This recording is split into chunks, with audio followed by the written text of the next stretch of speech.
Hey everyone, this is the Square Autistic speaking.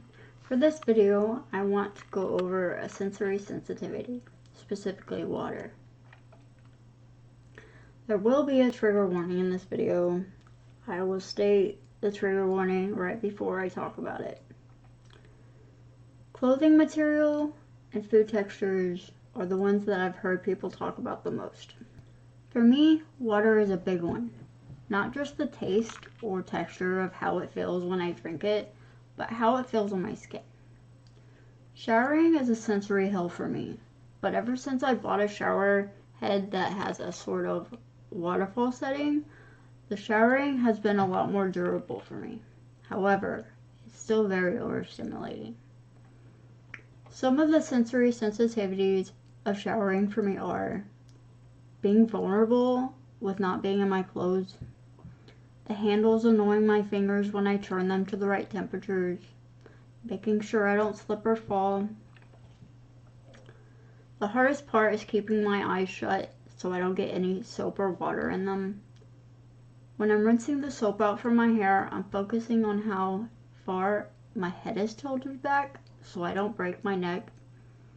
I had a really hard time learning how to stabilize my neck when I was younger, and it took me a few years to try to figure out how exactly my neck has to be like tilted back when I'm showering, because there's a pain threshold. If you let your head fall back too far, you can hurt your neck, which I have done before. So trying to figure out that balance, I'm not sure if that's the right word, but of posture, like with my neck, it took me a while, like I said, but I figured it out. I still have a bit of trouble with it. I still have to be aware of my neck posture, I guess is the word. But yeah, I'm focusing on making sure I'm still breathing. The feeling of the texture of the water on my skin and the feeling of my skin getting dry and pruning from being in the water, and I haven't even been in the shower that long. Then, after I'm done, I turn the water off. There's steam everywhere. When I open the curtain to reach for my towel, the rush of cold air hits my body and I want to recoil inward. Drying off is the best part, but it hurts my skin. I have fibromyalgia. The wet hair is the worst part. It sticks to my skin, and hair that wasn't washed off is stuck to random places on my body, and it tickles me in the worst way. Drying my hair is exhausting, but afterwards my hair feels really nice. I used to be scared to shower because I couldn't see my curtain, so I bought a clear shower liner and it's been great.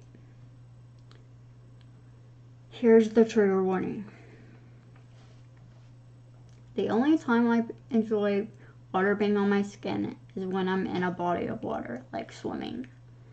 It's like the water is a soul and we're bonded as one. I don't know how else to explain it.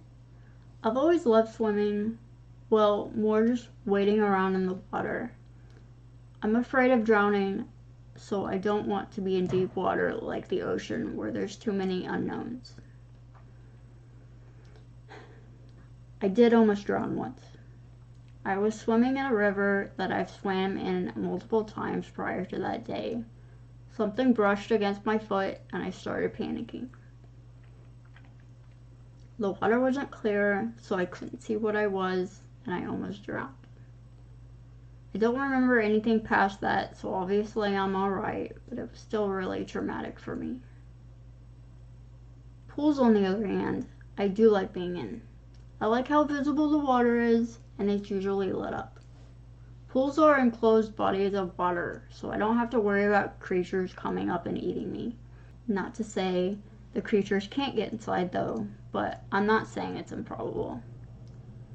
But ever since COVID happened, I'm scared of being in public water. Lately, I have been craving to be in the water again, but I'm really afraid of getting sick. Drinking water has always been hard for me because the texture is awful.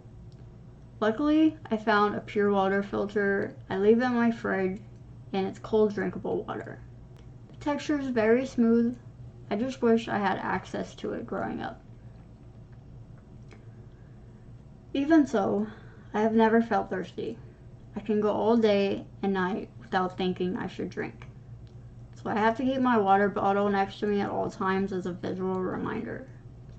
It really helps if people ask me if I've had any water too.